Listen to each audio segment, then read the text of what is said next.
just to get everyone on the same page, we're trying a podcast format real quick just to kind of test, you know, the process for our new channel we're going to be making. We're going to discuss all forms of game design and all kinds of stuff related to games that we're interested in. And even games that we're not interested in, we're going to talk about why we're not interested in them from a game design perspective. And in this case, we're just going to discuss some of the many flaws that Elden Ring has.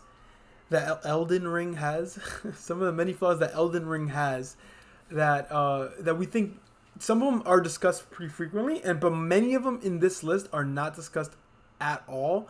And I think they actually have the biggest impact on the game, other than just the things that are already discussed that everyone talks about, like the bosses and all kinds of other stuff. So we might talk about the bosses as well, but if you look at the list, you're going to see a lot of very specific things that aren't really discussed very often. Okay, so let's just start off with the PvP. So one of the biggest issues that I noticed in PvP is the very low reward that you get for even engaging in PvP. So I know that when you take off like an over-leveled player, you can get a pretty good amount of runes in Elden Ring, which is pretty good. But I would say that even considering that, like the general amount of runes that you get from engaging in PvP and the general amount of like items that you get are not very rewarding. So one of the biggest issues related to this specifically is the fact that you get runes, right? You get great runes when you defeat a host in PvP, which I think is actually counterintuitive. Great runes are things that are actually a lot more desired by people who are interested in PvE than people who are in PvP. Yeah. There's actually no utility of great runes in PvP, as far as I know. Yeah, I barely even use them in PvE either. So. Right, exactly. So a lot of people who like PvP are in it for the challenge. They like challenging things, and they like and they like playing with other players. And great runes have nothing to do with any of that, right? So I think it's very counterintuitive that they get great runes. You can't even sell them for a lot of souls. They only value for like 200 souls in vanilla game. And the reason why I'm saying the vanilla game is because I modded it so that you could sell great runes for a more amount of souls to actually make it so you actually inadvertently get souls for doing PvP. That's besides the point. But my point is just that, generally speaking, that you get no items you care about and you get no runes that you care about. It ends up just being a waste of time, other than just like for the fun in and of itself. And there's really no reason it had to be this way. I feel like it would have been very simple to just add like some sort of reward that felt like, or at least increase the rune count to actually be meaningful. Because right now there's no incentive at all to engage in PvP. Mm-hmm. But just look at Dark Souls 1. I think some people might think that, oh, you got way too many runes for PvP in Dark Souls 1. But my answer is like, why? What makes you say that? At the end of the day, PvP is a lot more challenging, generally speaking, than the PvE in most games. So why not reward players for engaging in the PvP in the first place by giving them a lot of souls? Like, I don't think there's anything wrong with, like the PvP guy has a ton of souls and he can level up as much as he wants. Basically, that's kind of how it was in Dark Souls 1, where like once you get to like really high level, it actually is like a very viable thing to play PvP and like try to get souls from PvP because it's like a really fast way of getting runes that's actually relatively fun. Yeah. Like there's probably other like rune farming strategies that are more effective, but when you want to balance out fun with getting runes, PvP is like a great option, and I think that's actually really fun. Yeah, one thing that Dark Souls 1 also did really well is that they made the most PvP, like the most active PvP area is blocked by like something that's kind of late game. Like you need to buy the Crest of Artorias to enter the forest. So it actually was able to do that without creating a lot of balance issues, because there's that entry cost of even getting in there in the forest. And sure there is another way to go around it, but most people don't do that. So it avoids a lot of potentially problematic things, balance wise. Yeah, it's actually really. I didn't even think about that. Yeah, so what he's talking about is the forest. The forest. You gotta buy. There's no way around it. You gotta buy the Crest of Artorias for 10,000 runes. And I think that he's talking about how that's a kind of an indirect way of balancing the amount of runes that you get. Sorry, the souls. Back then it was called souls. Souls that you get from PvP by making it so that you need to have like a high entry cost, and also you gotta win as well, which winning is hard and also requires a lot of levels in and of itself. Right. So he's basically saying that it's balanced in a very indirect way that feels very fun Yeah. and isn't feel super gamey, but it's just kind of done in a very smart way. Which I totally agree. Same thing for Dark Souls 3. Like Dark Souls 3, the most active area was the Pontiff area, and you just have to go to late game area to even get there. It's not late game, but it's like mid game area. So it also avoided that issue. In Elden Ring, it doesn't really have that barrier because it's so much easier to get activity now. Anywhere. Yeah, because now you could just invade anywhere in the world. But it still would have been. I still feel like there wouldn't have been that much of a cost to like making it. Even if it didn't reward people with more runes, like they could have kept it as it is with runes, but just add some other reward. And just the way it is right now, it's just not engaging, not fun, and it just hinders the game for kind of pointlessly. Yeah, that's actually an interesting point. And the interesting thing about this whole conversation is that you're gonna see a lot of times we're gonna talk about like flaws of Elden Ring. We could sometimes bring counter evidence from other games of the games like other FromSoft games that did it better. But there's actually times where like there's actually no precedent for in other games, right? So one thing I was gonna talk about is like level capping, right? There's actually no precedent of level capping. Well, there's level capping in a direct way in PvP, but there is no precedent of like lowering the level of your player to be able to invade lower level players. And I think that's something that Elden Ring would have benefited from, and it's something that others from soft games would benefit from. So I was also going to mention that as well. We could talk about, now we're going to move on to like other elements of PvP, but that's just another thing that we could talk about where there's some things that Elden Ring could have done that also other FromSoft games have also not done. And that includes like the level thing that I just mentioned. So now Is moving there on. anything else you want to say? Limited invasion range? Well, no, that's actually no. We should probably talk about that now, actually. Oh, okay. So yeah, the limited invasion range is just basically saying there's a lot of very arbitrary limits about how you get to invade other people in Elden Ring that I think were there was like a reason why they input it, but I think it was just the wrong way to go about it. So you could only invade people who basically have a phantom with them, or if they opted in with a certain item. I forgot what that name is. The tongue. So like there's like this item they could use to opt in to be invaded, and they have to use it, or they have to try to summon someone, and then all of a sudden now they can get invaded. And I think that, in my opinion, was an arbitrary limit that it wasn't necessary to have at all in Elden Ring. And I think it would have benefited Elden Ring a lot to not have that limit. Yeah, I feel like it could have just been like the way it is right now, but also if you have a great rune activated, you also get invaded. So you're not always getting, ganks. Well, I kind of disagree. I think that Great Rune, the things I never even once ever used a Great Rune in all of Elden Ring. I might have used it maybe once or twice. I think that's like also just basically not going to solve the problem either. Even though I wouldn't mind it. But I would say that, in my opinion, there should be no limit into who you can invade. But I do think that if you don't opt in to be invaded, there's like a kind of a small timer before you can be invaded again. So like I would say there's like at least a 5 to 10 minute timer, maybe even more. And maybe there's other like kind of safe blocks where it's like you could only be invaded by people who are like a lower level, like even lower level. So it's like even like less likely to be hit by like some min-maxer. Oh, yeah. But basically Yeah, like I think generally speaking they should have made it so that you could still be invaded. Like there's still a chance of you being invaded even if you did nothing, right? Even if you're just playing the game normally. But it's like it's a lot more like restrictive and it's a lot more in your favor if that's what's happening. It just, first of all, it just helps the lifespan of the game a lot. It helps like the waiting time between invasions a lot, which right now might not be as much of a problem. But let's say like in 2-3 years, people are still gonna be playing Elden Ring. People like this game that much, they're still gonna be playing Elden Ring, and just having these arbitrary limits that might not affect things negatively now are gonna negatively impact things a lot in the years to come for the game.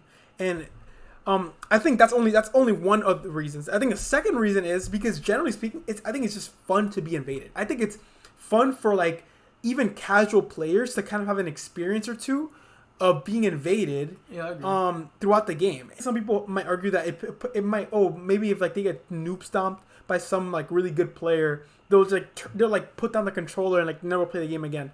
I think that's I don't believe that whatsoever. I think Elden Ring has a lot more BS in the PvE than anything you could ever see in the PvP. Like, don't get me wrong, the PvP, there's a lot of BS in the PvP.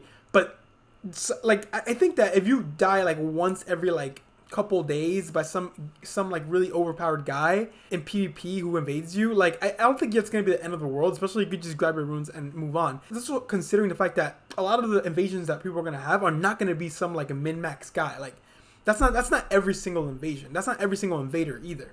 And I think the thing is that now we might be seeing more min-max PvP people now just because every single time that you invade, you're expecting to go up against a whole gank. So you can't really compare what people are doing now in invasions compared to what people would do if the invasion range was increased. That's just my thoughts on it, and I think it would be a lot healthier for the game. Yeah, I agree overall. Yeah, it's fun. Me and my brother have actually debated this a lot, but I think I kind of changed his mind a little bit on this. Yeah. I think if you could get invaded any time, but it's a lower level invader, I think I'll be fine with that. I think I think it'll be good for the game. Yeah. I think there's just kind of just that concern that like that people are gonna get noob stomped by really good invaders, and they have no way of avoiding it. I think a timer, and also considering the fact that it would maybe be a lower level invader, I think that would be a good middle point. So yeah, also no cool covenants. This is gonna be we're gonna talk about this very shortly. There's not much we could say about this because there's nothing. It's just talking about the lack of existence of something. But yeah, there's no cool covenants in Elden Ring. There's no covenants at all. Actually, I mean, it depends on what you consider a covenant. I wouldn't consider there's covenants. There's no real covenants. Like in the Dark Souls 1 sense of covenants, there's nothing even close. In fact, I would say Dark Souls 1 and Dark Souls 3 probably the covenants the best. I don't think anyone has ever gotten close to Dark Souls 1 and Dark Souls 3. I feel like they could have even gone farther than Dark Souls 1 and Dark Souls 3. Like, there was so much potential. They just never. Especially when it comes to the PvP element of covenants. Yeah. I know Dark Souls 2 had some kind of cool covenants for like PvE, but like PvP wise, I think Dark Souls 1 and Dark Souls 3 are like the golden standard. And the funny thing is, I would say that those covenants are also kind of lazy. Like, now this could be a whole video in and of itself of like my dream covenant system, but covenants in general are pretty boring, and like there's no excuse for like not having like a covenant that just changes the way the rewards you get from PvP, the type of invasions that you have. Like, I think those things are like super cool for the longevity of PvP and like the role playing aspect of PvP. And I think the role playing aspect of Elden Ring in general could have benefited a lot from covenants. So that's kind of one thing I would say, like another really big thing about PvP. And that's not really a PvP point. That's kind of just a big general point about Elden Ring. Even though it definitely affects the PvP for sure. The lack of balance, but even though I will acknowledge that we're improving when it comes to the lack of balance in the news patch. So acknowledging that, I'd still say that there's definitely like a lack of balance is definitely a problem in PvP. It's also going to be a problem in every single game, but I would say in Elden Ring in particular, it's kind of a pretty big problem, just because weapon arts are extremely strong in this game. And like a badly balanced weapon art could like really kind of like sour a gameplay experience. To be fair, I feel like I would say at this point, Elden Ring is pretty balanced. I think there's obviously some like stupid weapon arts right now, but it's so much better than it used to be. It is so much better. They're definitely improving. It is a shame it's taking this long to kind of get it right, but I think overall this gets better with time. Yeah, it's gonna get better with time, and we're a really good place now compared to where we were. So I'm not gonna talk too much about this, but yeah, like generally speaking, I would say one big like existential aspect related to the balance in this game is that weapons are supposed to be very good in the PvE, but it's kind of a question as like how good should they be for PvP, right? It's like and some weapons are really good for PvE and really bad for PvP, and there's no real good way to reconcile it. Yeah. You have to use like individual like PvP based balancing for individual weapons, which is hard. They do have that. They have like weapon damage modifiers and stuff. So these are things they added with time. So, yeah. But I would say it's still definitely an issue that the Elden Ring does struggle with. Yeah. But we see we're getting a lot better on this, and thank God. So also this kind of relates back to like the points of limited invasion range, but basically extremely sweaty ganks put off new players. So this is more related specifically to the aspect of how PvP relates to new players and how inaccessible it is for new players. PvP really sucks for new players who are, if you ever want to be an invader and like you all you need to be is like if I think if Elden was like my first FromSoft game and I tried to do PvP in this game, I'd probably be way less into FromSoft games in general. 100%. I think my PvP like my experience with PvP is part of like why I like FromSoft games and part of why I have been a long time fan. It's like the difference between me being like a guy who likes Dark Souls 1 versus me being a guy who is like Dark Souls 1 is like one of his favorite games, is the relationship with PvP. And I think the way that new players are like kind of really like there's just really no good entry point for PvP for new players in Elden Ring, just based on like especially the beginning, the way balancing was back in the beginning when the game first dropped. and where poise was really bad, and like poise, like basically just having a ton of tanky armor was like the biggest advantage. Where basically which affects role playing, which affects all kinds of stuff because you can't really wear the armors you want. And then having that kind of like extremely sweaty experience of like your spot. So you come in as an invader, and first of all you're like in the middle of the open world. You're trying to find where the hell the host is, and then you see like three different phantoms all trying to destroy you, all like spamming weapon arts. Like, dude, I think like you got to be a little bit masochistic to like actually enjoy the PvP as an invader in Elden Ring. I think most casual players are not even gonna look at this game twice, and I think that's like a really big problem. For sure. I think a big thing to note is that a lot of aspects of Elden Ring are like that, or just in general FromSoft games. Like certain people get really onto specific parts of the game. Some people really like the lore. Some people really like the boss fights. Some people really like just the role playing. Some people really like PvP. And when you have one of them that is neglected, you're cutting off a huge portion of potential people who could really get into that game. Or you're cutting off a huge portion of your already existing audience. Yeah. So you have to really nail every single part. Yeah. And if you neglect one part, sure, it might sound like it doesn't matter, but it actually does matter. Oh yeah. In the grand scale. I was talking about like the different sections of players. I think that's so important.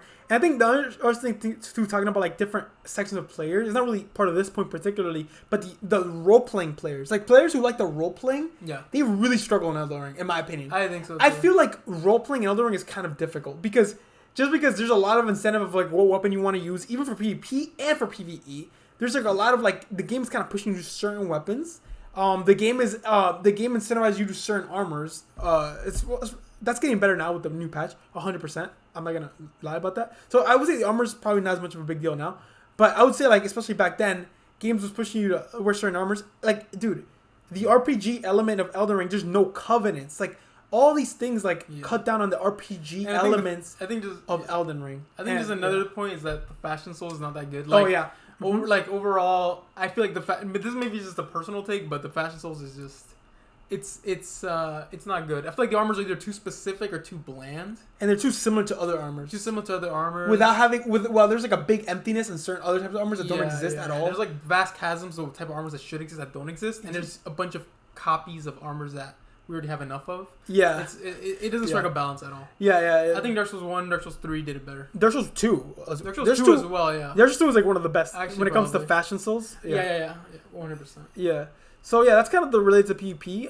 Really big important points related to Elden Ring that I think a lot of people don't talk about. And a lot of people really focus on like the really big issues like, oh, the open world, oh, the bosses. But I think these things are like extremely important compared to like the things that people were talking about. So yeah, really important.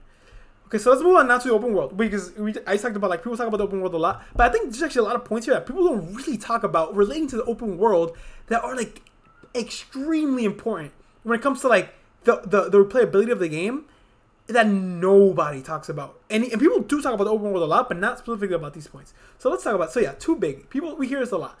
Elden Ring is way too big, and there's a lot of like going from point A to point B. I think there's actually a slightly overstated point. I feel like the biggest problem is the density itself. Like I think just Elden Ring is not the density of content in certain areas is really bad. In certain areas is pretty good. I would say Limgrave is amazing. Like the density of content in Limgrave is good. Now Limgrave does have other problems we're going to talk about related to the open world in general. But when it comes to the density itself, really good. But maybe areas like Luarnia, like they could be a little bit better when it comes to density. Yeah. It just looks like a very flat plane. Like you're traveling from a plane from point A to point B, and like only like the sides of the plane have any real content, and there's like some like filler stuff in the middle. That doesn't really matter. Filler. I feel like one thing that did get really irritating in the first part, that something that was kind of fun, but then it got really irritating as you played in Elden Ring, is like when you're trying to find content in this game, you're like just trying to look every crevice to find content. Because, there could be like a dungeon under this little rock. There could be a whatever, you know what I mean? So you're trying to find content. You don't want to miss anything.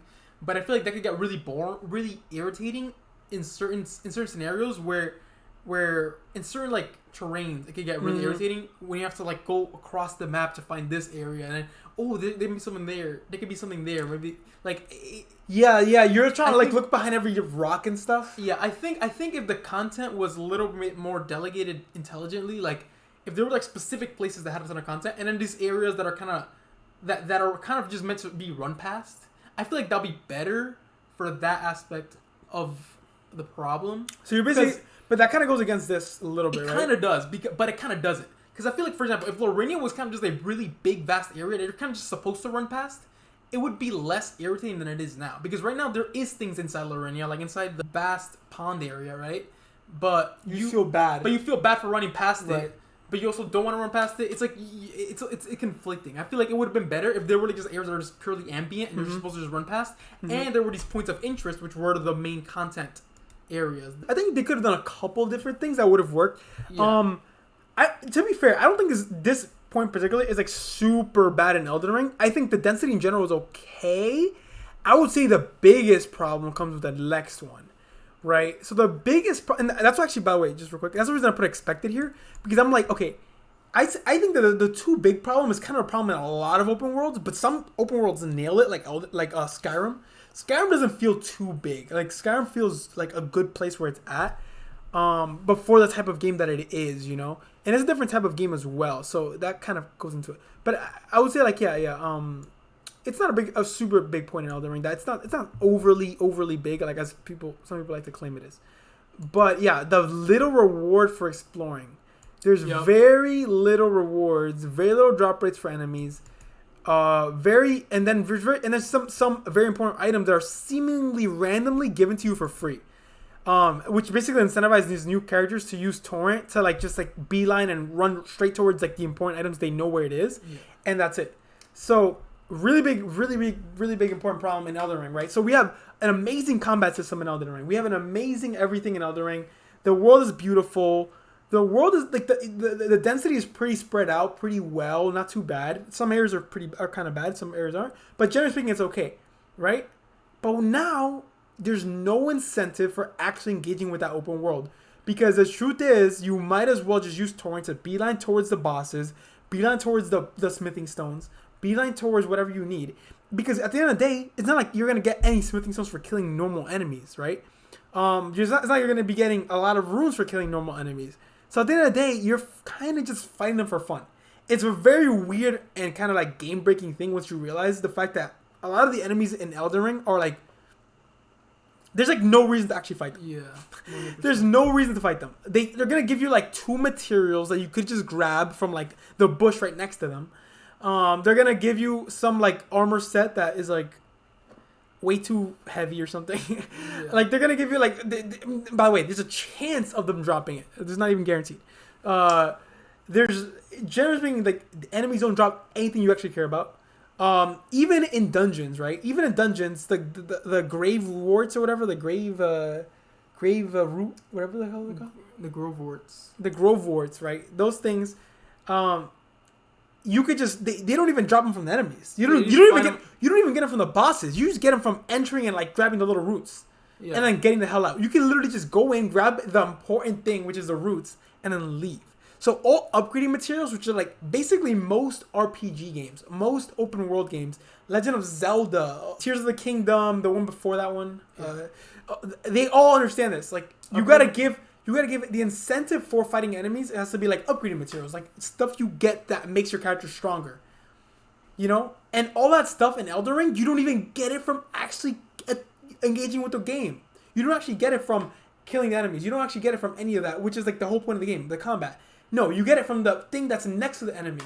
You get it from like some loot that's next to the enemy that you could just use torrent to like help you grab it, because you could grab stuff while you're riding on top of torrent. And I think that I feel like there's no point. There's no actual incentive to engage with any of the content in Elden Ring. It's so bad. Like once you realize it, it's so bad. Yeah. Okay. I have some thoughts on this.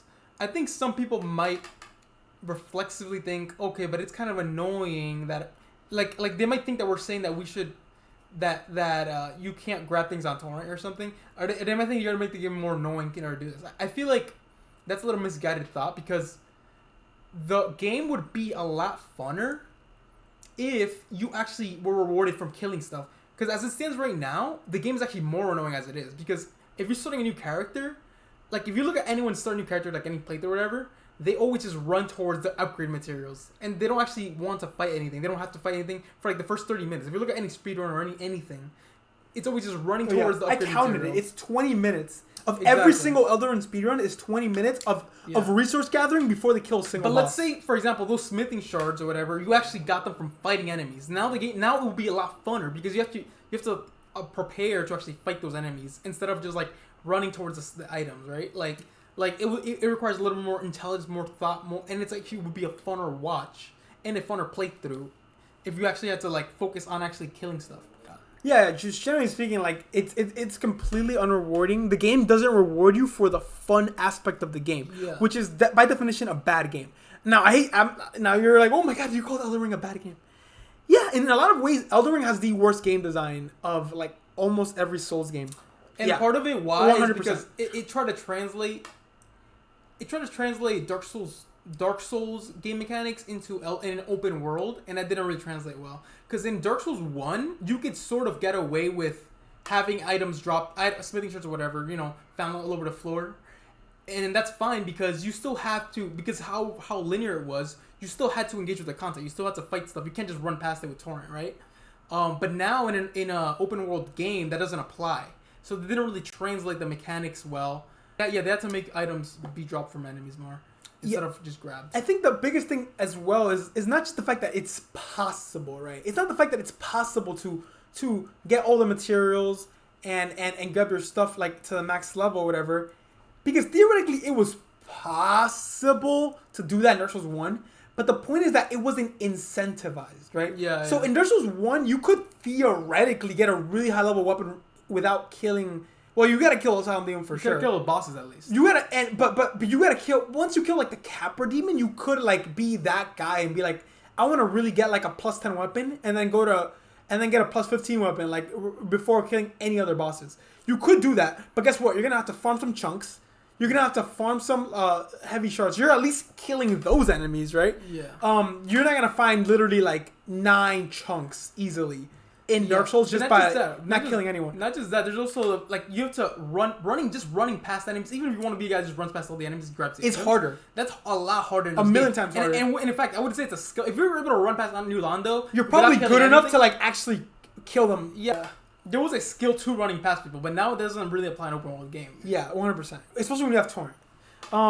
So yeah, definitely. I feel like the thing is, I'm not gonna leave them off the hook because people want to be reading this, like listening to this, thinking, oh, but that, you know what? That's like an inherent problem of giving Dark Souls 1 mechanics to an open world game. No, not really. You could have had the Dark Souls 1 combat, the Dark Souls 1 everything, the Dark Souls 3 weapon arts, the Dark Souls everything, and then say. And then make it so that and then just say, okay, but we're not gonna make it so you can pick up smithing stones out of the floor, right? You're not gonna make it that you can pick up grave warts without killing the boss of the dungeon. We're gonna make it so you have to actually fight the enemies to get those smithing shards, right? Like I think that's like a very reasonable thing that they could have just had a little more foresight for, and then they could have seen like, hey, yeah, you having smithing stones on the floor, like that's a little problematic in an open world game. Like, imagine, that's the reason that Skyrim, right? That's the reason that Skyrim doesn't say, if you go to this one place, you can get a Daedric dagger. No. Yeah. Skyrim says, hey, no, you gotta level up, you gotta level up, and the game scales with you, which is one way of answering that question. Obviously, Elden Ring doesn't need to do that, because the combat of Elden Ring is so skill-based that, you actually could reward based on drops, and it would still be balanced. So yeah, like there's no way of cheesing enemies in Elden Ring like extremely easily. So like making it so you have to actually like fight the enemies, for generally speaking, would be a much better game design than simply grabbing up from the floor.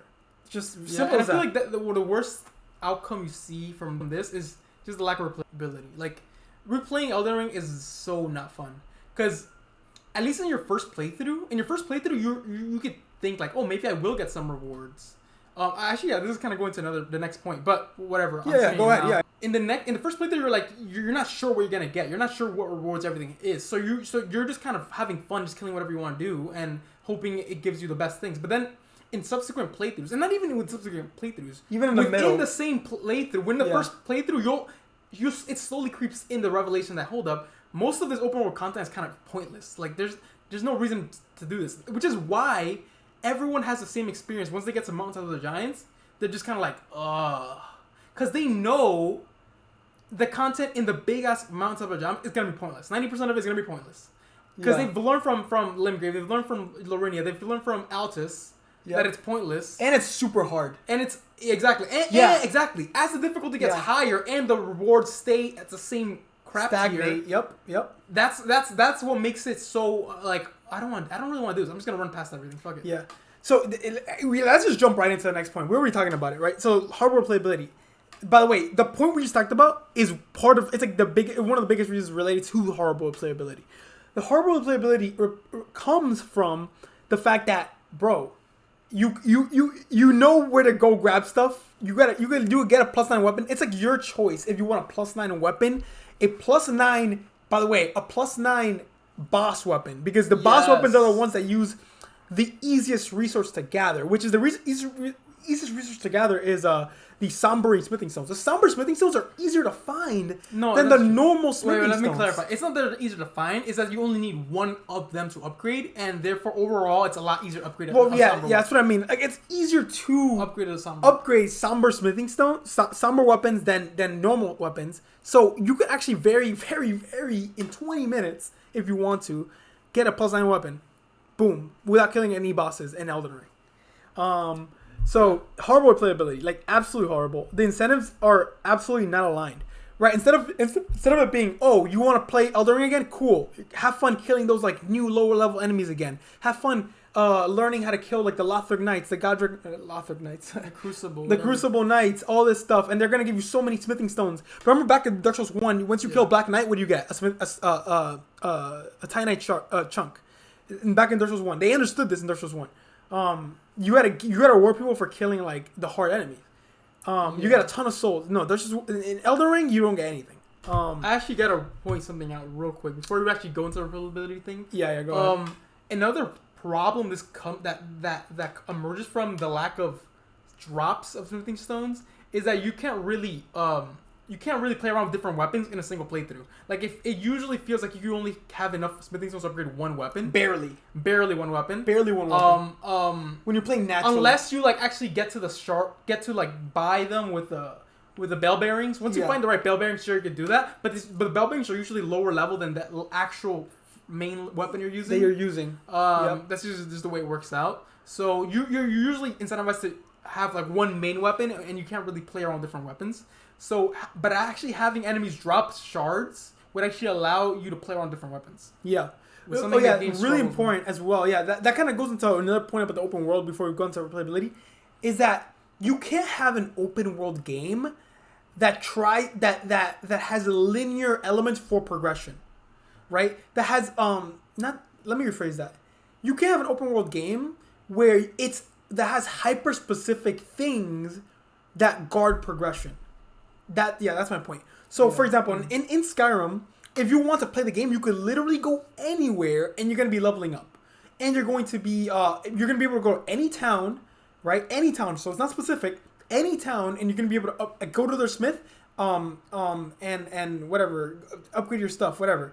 Which, by the way, isn't even that important, because you could play the game very reasonably without having a sharpened weapon. It's like, it's not really that important. But you could do it at any smith in any town.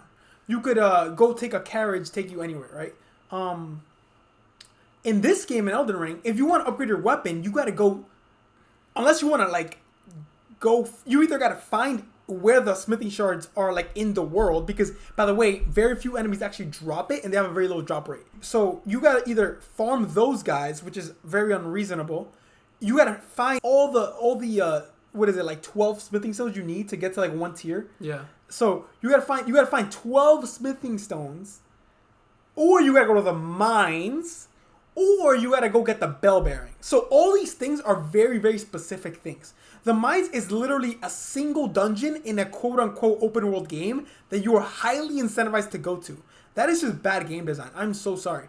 There is the idea. Imagine Skyrim having one dungeon that is, like, basically mandatory to go to in the beginning of the game. So basically, like, it's an open world game in quotations, right? It's like an open world game, but not really, because you gotta go to the mines. It's like you can't 100%. really start a new playthrough reasonably in vanilla Elden Ring without going to the mines. It's just silly. It's just goofy. So everything we're saying only applies to non-somber weapons, because somber weapons you can just find in specific It still kind of applies because it's specific locations that have specific shard levels, and you gotta get all of them, right? So it still has the same problem overall, but you don't have to go to the mines. But it's not as bad. It's not as bad, I guess. Yeah. But as I was saying, the mines themselves are also super boring dungeons. Like, and it's not like you're actually enjoying the game. No. In the mines, to get the smithing stones, you gotta do just like run past all the enemies and like collect smithing stones and then die at the end by getting killed by one guy or something. Yeah. And then respawn and then boom, you have all the smithing stones. So you're not actually engaging with the content to level up. You're not engaging with the content to get the smithing stones. You're not engaging with the content to actually progress in the game. It's like level 1 game design. I'm sorry I'm mad about this, but it's like, you know why I'm a little bit mad? Just so you know, it's just that me and my brother actually made a whole mod that addresses this issue. And it took us like forever to do it, but we eventually went through every single enemy and like gave them like an appropriate smithing stone, depending on if like not every single enemy is gonna drop it, but like basically we went to like all the lore friendly enemies, and then we chose like which smithing stone they're gonna drop and what their drop rate. And then we should clarify, like when we're saying enemies should drop smithing stones, it should obviously be tied to the level that they're in, like in the world. Like there's certain level areas which should drop level 1 smithing stones, certain areas drop level 2, level 3, etc. Right, exactly. And certain enemies could drop. Yeah, I think that's pretty. I think most people would understand. Yeah, just to clarify. But we made a whole mod that addresses this issue, and it's so funny because like in the process of us making this mod, I found out the most interesting little tidbit of knowledge. It's like a trivial fact you can impress your friends with. There's legitimately 11 enemies in the game that drop smithing stones. 11 enemies. By the way, there's like hundreds of enemies in Elden Ring. Hundreds of enemies in Elden Ring. And 11 drop smithing stones of any type. Most of them drop very low level smithing stones. Most of them, like 90% of them, have the keyword soldier in their name in the game files, right? Okay. So that means that the person who implemented the smithing stones drop rate in Elden Ring just looked up the word soldier and then just added smithing stones to those guys, and then maybe add like 2 other enemies, and then that's basically every single enemy that drops smithing stones. It's so bad. So they didn't. You would think they would add the word soldiers and they would add knights as well. No, not a single knight in Elden Ring drops smithing stones. It is that lazy. Only soldiers, not knights, not the omens, not all these enemies that would seemingly make a lot of sense for dropping smithing stones. None of them drop it. Wow. Yeah, it's ridiculous. It's just I honestly feel like this element of the game was like completely forgotten about. Like they almost like forgot to implement it into the game. Wow. So yeah, I would just say that's just another little tidbit there about the smithing stones and how bad the situation is in Elden Ring. Okay, let's go back to the playability thing now. Yeah. So we talked about drop rates. So we got a grind for materials. The grind for materials is basically just you walking around the game and like grabbing materials. It's not like an actual fun grind of you like killing enemies. Yeah. No, it's like you getting them throughout the world. The travel times are like really annoying for replayability. We did talk about the open world being too big, but like generally speaking, you do have to travel a lot in Elden Ring. Like there's a lot of traveling. You gotta do manual traveling. And there's like no like fun role-playing shortcut way of doing those travel things. Yeah. Like if there was in Dark Souls 1. I feel like they should have really thought of something like some ways to travel and you could tell areas. And sometimes they do, like there's like certain chests that teleport you, but they don't really lead anywhere. That is like, that important. Yeah, exactly. Like, I can't even think of one example of like. I think it would have been kind of cool to like have some like very secret like quest lines and stuff that teleport you to like important places you actually want to go to. Ooh, yeah. But like related to like quest lines and stuff. And I think it's like so that way like if you're playing a new playthrough, you actually have like you could actually get to like very important places a lot quicker. Yeah. Based on certain quest lines. It adds a little bit of a knowledge cap to it. So knowledge cap. It adds some sense of progression. Like the more you know about the game, the faster you could play the game. It makes the game fun. If anything, it just makes speedrun faster. Yeah. And less boring. Yeah. If anything. I don't have like a lot of like specifics about how this would be implemented, but I think something like that would have been kind of cool. But what I can say is it is very tedious to have to travel a lot constantly between areas, especially considering the fact that drop rates are so bad. So you're basically skipping past a ton of content. With torrent. And you're just like traveling constantly to like the points, like the important point number 1, point number 2, and point number 3. Very annoying, horrible for playability. Malincentive, so skipping past the best loot. So Elden Ring, like the important loot, you could just walk to it with torrent. The low rune drops, we talked about this. Like, there's no incentive for actually engaging with the world, so low rune drops, we already talked about that. While Elden Ring is grand for the first time, there's like, my brother kind of brought this up right now. Like, when it comes to game design, you gotta understand, like, there's two elements of game design. There's the micro and there's the macro. Elden Ring has fantastic micro game design, right? So micro game design is like literally how does the combat feel? How does everything play like in the moment to moment action? But the macro game design is like the grand, the importance of that at like a higher level. At an incentive. So most games, like, think about like literally any game. Like, let's use Hollow Knight for example. You fight the bosses, and fighting the bosses is fun. And then what do you get for fighting the bosses? You get access to like some power. You get access to a new ability. You get access to basically some kind of key that unlocks doors. Maybe more health. Maybe more power. Very simple stuff. Like, you want to make the combat fun, and then you want to make it so that there's a reason to engage in the combat because there's going to be some reward at the end of it. Elden Ring messes up at that last part. There's no good reward for actually engaging with the combat. Yeah. The quest lines are very, very confusing at times, and they're kind of hard to follow. A lot of people say you need guides for quests. Now, for me, this isn't a really big thing because I'm not a big quest guy, but I know this is a really big important thing for people. Some people want to be immersed and they want to know how to do quests in a way that doesn't really require them looking at a wiki and stuff.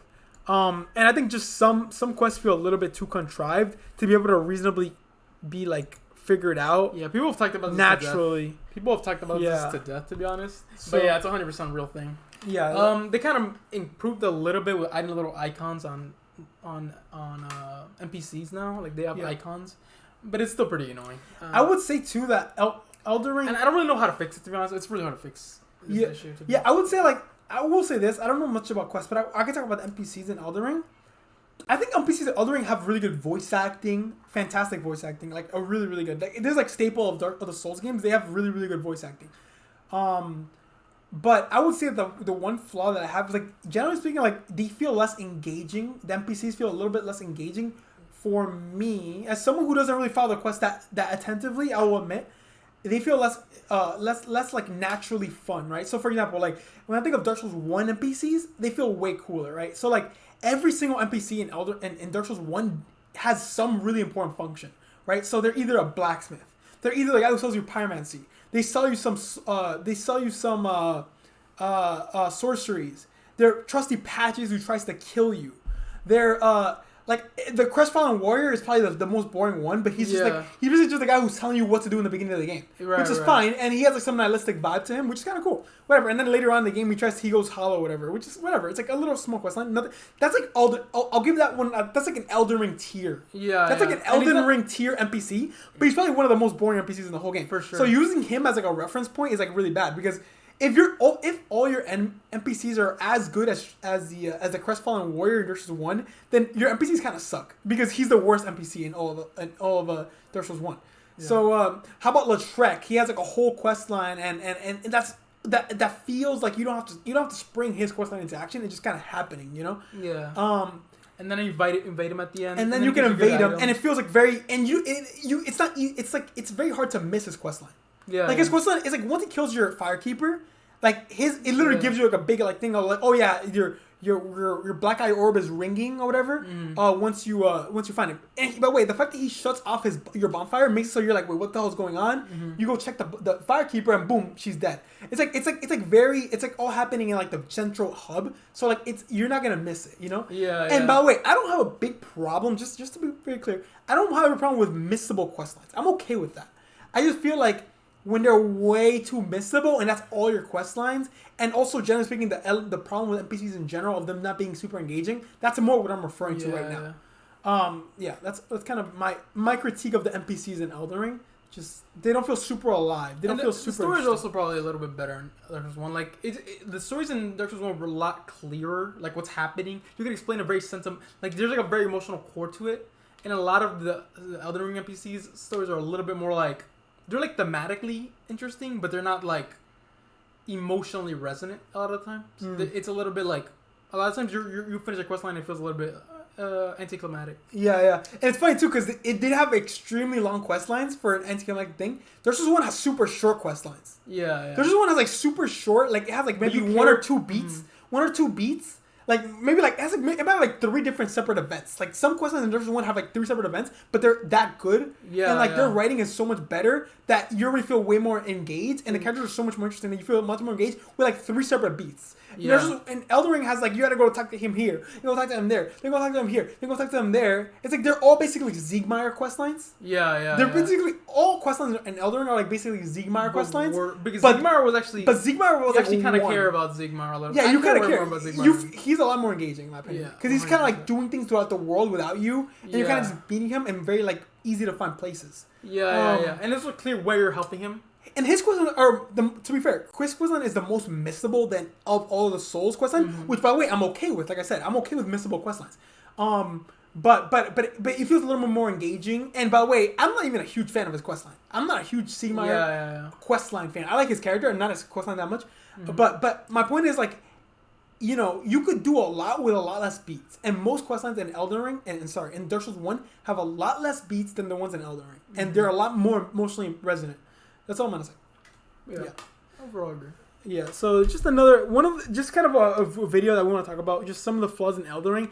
I hope you got something out of it, and I hope you could maybe, I don't know if you guys are interested in game design. You probably are if you're watching this video, but yeah, think about these games from a game design perspective. And then we're gonna be doing a lot more game design critiques of Elden Ring, a lot more in depth, a lot more interesting stuff related to like even the new Armored Core game that's coming out. We're gonna be doing some content on that. And yeah, so if you guys are interested in that, definitely subscribe, and we're not gonna be uploading too much, so you don't be worried. We're not gonna be spamming your feed or anything. But you just videos just like this, talking about game design and like game design flaws and how things could have been better. Now we actually didn't talk much about the way things could be better in this video. That wasn't really the focus of this video. This video is more of just like a scatter shot of like all the problems we have with Elden Ring. There's probably a couple more. There might be a couple more out here and there, but these are like the main ones for sure. Yeah. And we just wanted to talk about like all of them and not really go into like how they can fix it, because that's like a more interesting conversation. That's a lot more precise. I'm gonna be dropping a video about Armored Core, and like I'm gonna talk a little bit more about the flaws I see in that game coming up. And yeah, just subscribe and let us know what you think in the comments below. All right, peace out.